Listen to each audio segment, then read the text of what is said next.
Olá, irmãos. Deus abençoe vocês. Hoje eu estou mandando agora esse contato. Um dia gostoso, chuvoso, que nos faz lembrar as mãos do Criador quando diz que os céus proclamam a glória de Deus e o firmamento anuncia as obras das suas mãos. Então, escutando esse momento, sei que às vezes para algumas famílias pode ser difícil um período chuvoso, mas para muita gente é a chuva chegando, trazendo água para a plantação, água para os mananciais. Que Deus tenha misericórdia de muitas famílias nessa manhã, nesse tempo que estamos vendo de recrudescimento da pandemia. É um motivo imprescindível para a igreja estar em oração, orar por essas famílias, orar por essas pessoas, irmãos às vezes muito próximos de nós na igreja. Que Deus tenha misericórdia desse tempo. Que o culto dessa manhã possa abençoar a tua vida e fortalecer o teu coração. Vamos orar. Deus, obrigado por falar contigo e obrigado por essa manhã. Obrigado pela tua mão poderosa. Obrigado pelo teu cuidado para conosco. Que nesse dia o nosso louvor, a nossa adoração sejam somente para ti, para glorificar o teu nome em todas as coisas. Que o Senhor possa nos abençoar e que a palavra, os cânticos, possam ser para edificação, para conforto, para consolo do povo de Deus. Em nome de Jesus. Amém. Que Deus te abençoe.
Amados irmãos, que a graça e a paz do nosso Senhor Jesus Cristo sejam sobre as suas vidas. Após nós termos louvado ao Senhor, eu quero convidar você a orar. Senhor Deus, muito obrigado por esse tempo de adoração, muito obrigado por esse tempo de culto que o Senhor nos permite ter. E agora, Senhor, que leremos a Tua palavra, pedimos que o Senhor nos ilumine o coração para compreender aquilo que a Sagrada Escritura tem a nos ensinar e para nos dar a direção, Senhor, do Teu Espírito Santo. Pedimos isso no nome de Jesus. Amém. Meus irmãos, hoje, no segundo domingo da Quaresma, ou segundo domingo na Quaresma, eu convido você a abrir a sua Bíblia no Evangelho de Marcos, capítulo 8. O Evangelho de Jesus Cristo segundo escreveu Marcos, capítulo 8. Nós vamos ler a partir do verso 27. Marcos, capítulo 8, a partir do verso 27. E eu gostaria de trazer uma breve mensagem para você nessa manhã. Marcos 8, a partir do verso 27. Assim diz a palavra do Senhor. Então Jesus e os seus discípulos partiram para as aldeias de Cesareia de Filipe, e no caminho perguntou-lhes: quem dizem os homens que sou eu? E responderam: João Batista, outros Elias, mas outros algum dos profetas. Então lhes perguntou: mas vós, quem dizeis que eu sou? Respondendo, Pedro lhe disse: tu és o Cristo.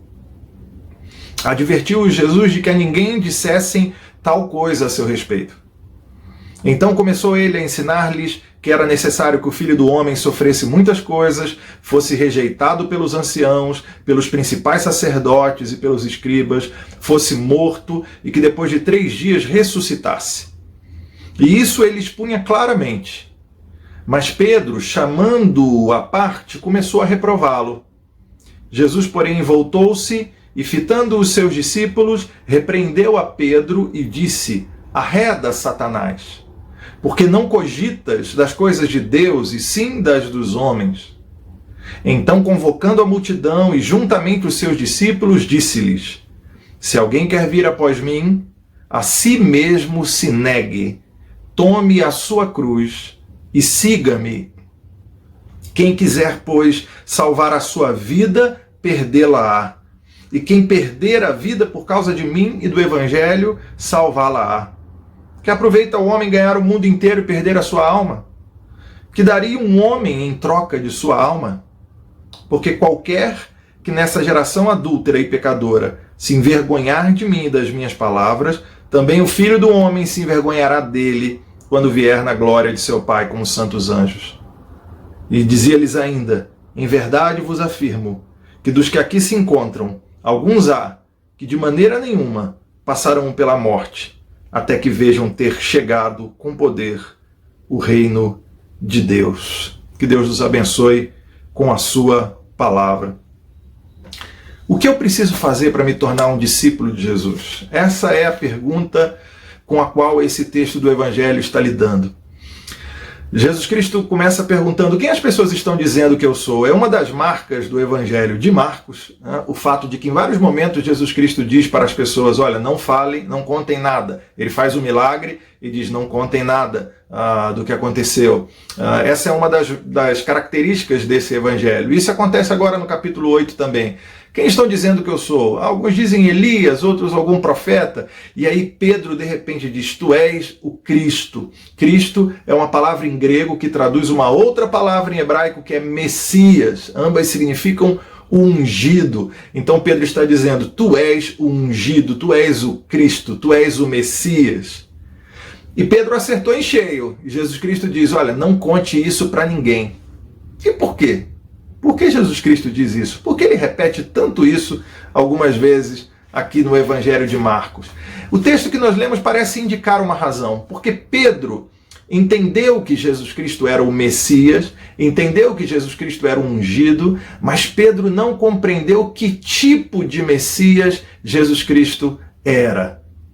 E talvez o que Jesus Cristo estivesse fazendo agora é: Pedro, você não deve anunciar essa mensagem enquanto você não entender de verdade o que é esta mensagem.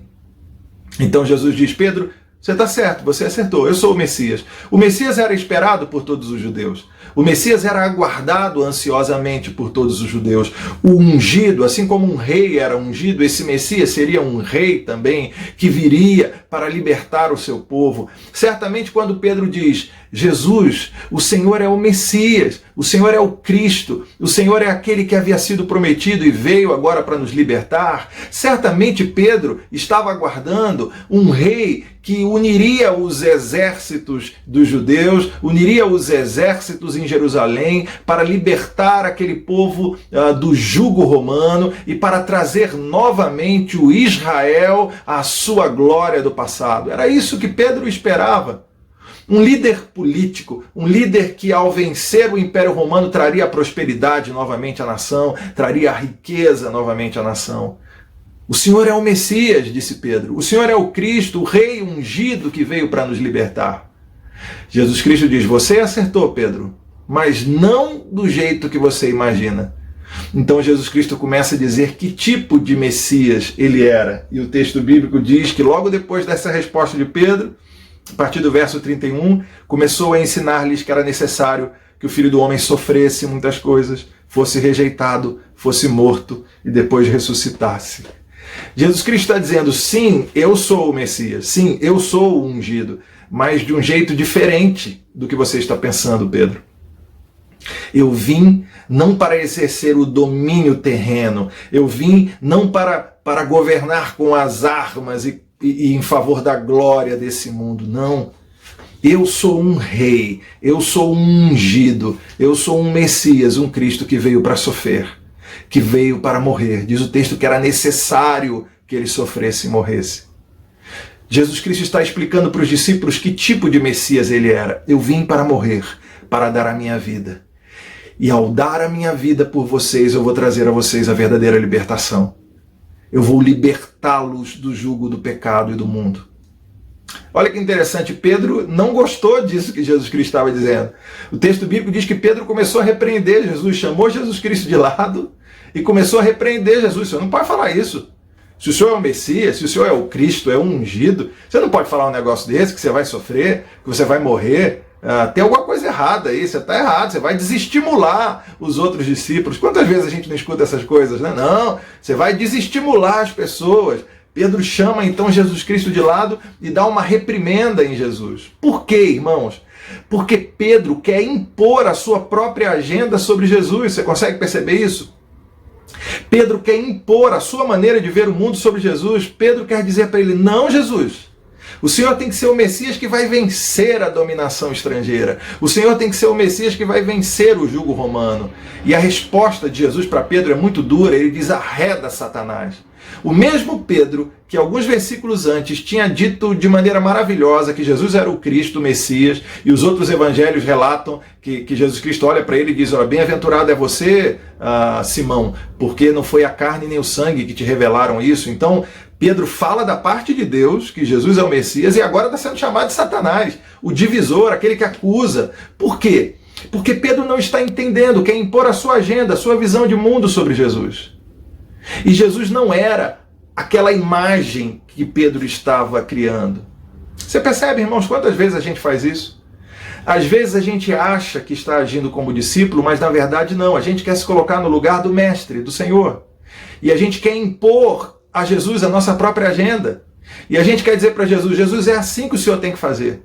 O Senhor tem que me abençoar desse jeito, o Senhor tem que fazer a minha vida seguir esse rumo, o Senhor tem que fazer a minha igreja ficar desse jeito, e a gente quer impor a nossa agenda a Jesus, a gente quer impor o nosso jeito a Jesus, o nosso tempo a Jesus. E o que Jesus Cristo está dizendo para Pedro e para cada um de nós é, opa, peraí, se você é discípulo, você precisa inverter esse jogo e entender que o mestre sou eu, que o Senhor sou eu. Então as coisas vão ser do meu jeito, do meu modo, no meu tempo.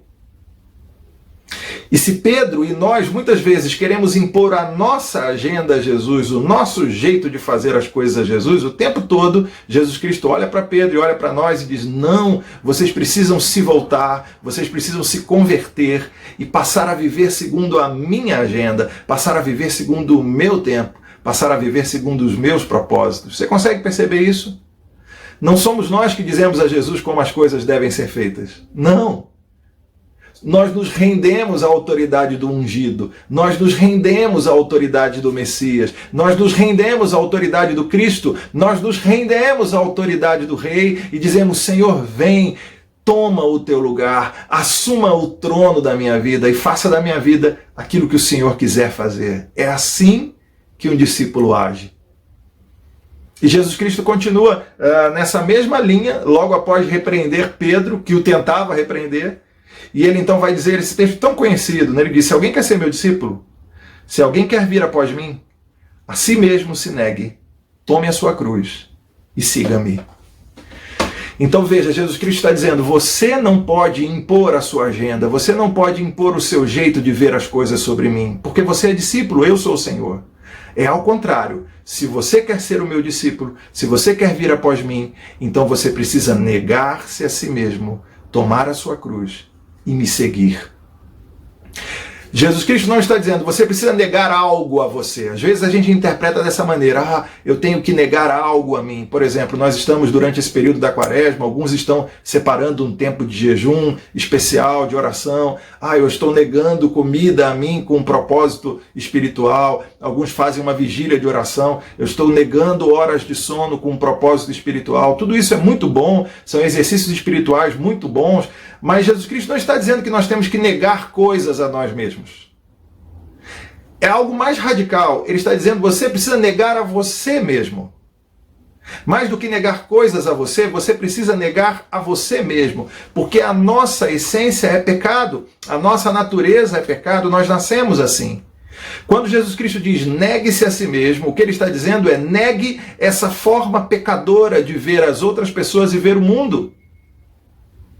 A visão que Pedro, por exemplo, que está ouvindo essa palavra de Jesus, tinha do mundo é: não, nós vamos dominar, nós vamos expulsar os romanos, nós vamos instaurar novamente o poderio de Israel. E Jesus Cristo está dizendo: você precisa negar essa visão de mundo, de querer as coisas para você, de querer bênçãos para você. E o tempo todo a gente faz isso. O tempo todo a gente se achega a Deus dizendo: Deus, eu preciso disso, eu preciso daquilo. A nossa relação com Deus muitas vezes é uma relação consumista. A gente quer coisas de Deus, a gente quer bênçãos de Deus. E é muito natural, porque nós sabemos que o nosso Deus é um Pai que nos ama, é um Pai querido. E se os pais terrenos dão presentes a seus filhos, o que dirá o Pai Celestial? O próprio Jesus ensinou isso. Ele é galardoador, ele tem prazer em nos abençoar, ele tem prazer em nos dar bênçãos. Mas muitas vezes a relação que nós construímos com Deus é essa relação consumista. Nós só vamos aos pés do Senhor para pedir alguma coisa. Nós só nos achegamos ao altar do Senhor para requerer uma bênção, para requerer uma graça. E Jesus Cristo está dizendo: é preciso inverter essa lógica do relacionamento comigo. Quem quiser vir após mim, quem quiser ser meu discípulo, precisa negar-se a si mesmo e tomar a sua cruz. O que ele está dizendo é: ao invés da lógica do consumo, quando eu só chego até o altar para pedir algo, eu preciso aprender a lógica da renúncia, a lógica do sacrifício, que é a lógica que faz alguém entregar a sua própria vida em prol de uma verdade, de um reino. Jesus Cristo está dizendo: eu vou tomar a minha cruz, eu vou sacrificar a minha vida, eu vou renunciar a minha vida para o bem dos outros, para dar a salvação aos outros. E Jesus Cristo nos convida a fazer o mesmo, a viver a lógica da renúncia. Meu irmão, se você quer ser discípulo de Jesus, você precisa aprender a importância do sacrifício e da renúncia. Muitas vezes é sacrificar os seus planos. Eu tenho planos para mim, eu tenho sonhos para mim. E muitas vezes o Senhor quer que você renuncie a esses sonhos, esses planos, para servir ao Senhor do jeito que Ele quer. Eu quero juntar o meu dinheiro para conseguir isso, conseguir aquilo. E muitas vezes Deus quer que você renuncie a isso, que você sacrifique isso em prol de um objetivo maior, em prol do avanço missionário, em prol do crescimento da obra do reino de Deus. A grande pergunta que você precisa fazer é: o que eu preciso renunciar? O que eu preciso sacrificar se eu quiser entender o que é ser um discípulo de verdade? Ao invés de eu chegar ao altar para consumir as bênçãos, eu preciso chegar ao altar para me entregar a Deus e ser uma bênção nas mãos dele. Entendeu isso? A lógica consumista diz: eu vou ao altar de Deus para consumir bênçãos, para ganhar bênçãos. A lógica da renúncia diz: eu vou ao altar de Deus para me oferecer como uma bênção. Lembra do que diz o apóstolo Paulo? Rogo-vos, pois, irmãos, pelas misericórdias de Cristo, que apresenteis o vosso corpo como sacrifício vivo. Veja, nós nos apresentarmos diante do Senhor como sacrifício. Nós nos apresentarmos diante do Senhor e dizer, Senhor, eu me entrego.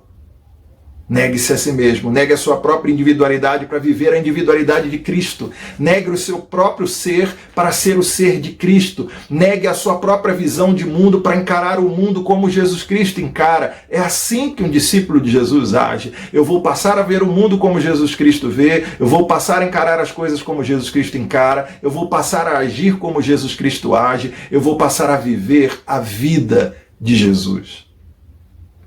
Quem quiser vir após mim, negue-se a si mesmo, tome a sua cruz, seja capaz de renunciar e siga-me. Jesus Cristo está dizendo siga o meu caminho, siga o caminho que eu proponho. Irmãos, muitas vezes nós queremos seguir o nosso próprio caminho, muitas vezes nós queremos determinar o rumo da nossa vida. E o que Jesus Cristo está dizendo aqui é que um discípulo dele anda pelo caminho dele, segue o rumo proposto por ele, porque entende que ele é o rei, ele é o ungido, ele é o soberano. Eu quero viver o caminho de Jesus, eu quero seguir o caminho de Jesus. Eu quero viver aquilo que ele propõe para mim. Eu quero encarar os desafios do Mestre. Eu quero viver para a glória de Deus, construir o reino de Deus. Ainda que seja necessário, eu quero tomar a minha cruz, com o sacrifício da minha própria vida, se for necessário, para que o Mestre seja glorificado através de mim. Você percebe o quão radical é isso? Que proposta radical Jesus Cristo está propondo aqui, está fazendo aqui? Se você quer ser um discípulo dele, ao invés de você impor a sua visão de mundo sobre Jesus, você precisa receber a visão de Jesus para você. Ao invés de você querer viver sobre a lógica do consumismo, quando você se achega até o altar para ganhar bênçãos, você precisa viver a lógica da renúncia, quando chega até o altar com a sua cruz, para se oferecer como sacrifício diante do Senhor. Mestre, eis-me aqui, faça de mim o que quiser. Porque aquele que quiser ganhar a sua vida vai perdê-la de Jesus. Aquele que insistir em se agarrar aos valores do mundo, aquele que insistir em se agarrar aos valores que são apresentados para nós aqui, a essa vida vai acabar perdendo.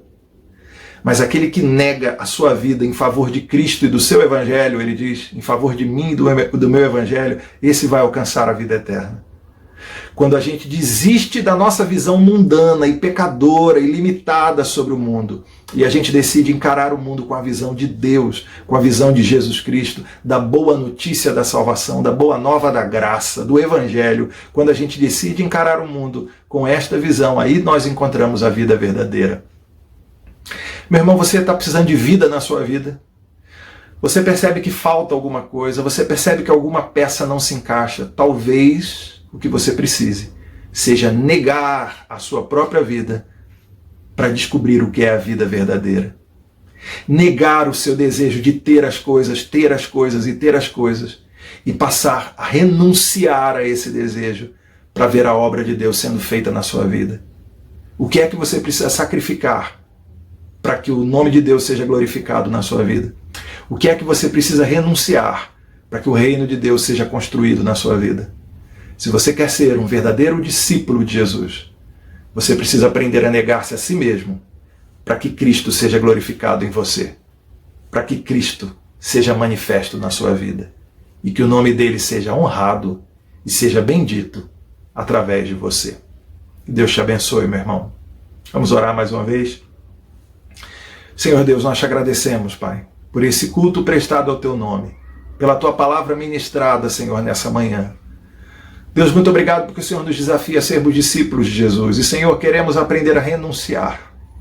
Renunciar ao pecado, renunciar aos valores desse mundo, renunciar aos projetos que muitas vezes nós traçamos que são apenas para trazer glória para nós mesmos, apenas para trazer prazer para nós mesmos. Senhor Deus, nós queremos renunciar a tudo aquilo que nos afasta de Ti.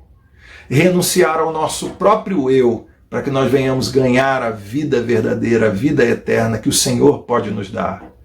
Queremos parar de impor a nossa visão de mundo sobre o Senhor e queremos receber a tua visão sobre as nossas vidas. Queremos, Senhor, interromper essa lógica consumista em que eu quero bênçãos, e queremos viver a lógica da renúncia, em que nós vamos com a nossa cruz até ao teu altar para nos oferecermos como sacrifício diante de ti. Nós queremos ser discípulos do Senhor. Faça da nossa igreja, da Gileade, uma igreja de discípulos do Senhor. Deus abençoa-nos durante essa semana. Sabemos que será uma semana de luta, mas que seja uma semana de vitória na tua presença, Deus. Abençoe aqueles que estão enfermos, trazendo cura. Abençoe aqueles que estão angustiados, Senhor Deus, trazendo a tua paz, o teu conforto. Abençoe aqueles que estão enfrentando dificuldades financeiras, trazendo, Senhor, a tua prosperidade. Cuida dos teus filhos e filhas, em nome de Jesus, dando-nos uma semana na tua presença. É o que te pedimos, no nome de Jesus Cristo, o nosso Salvador.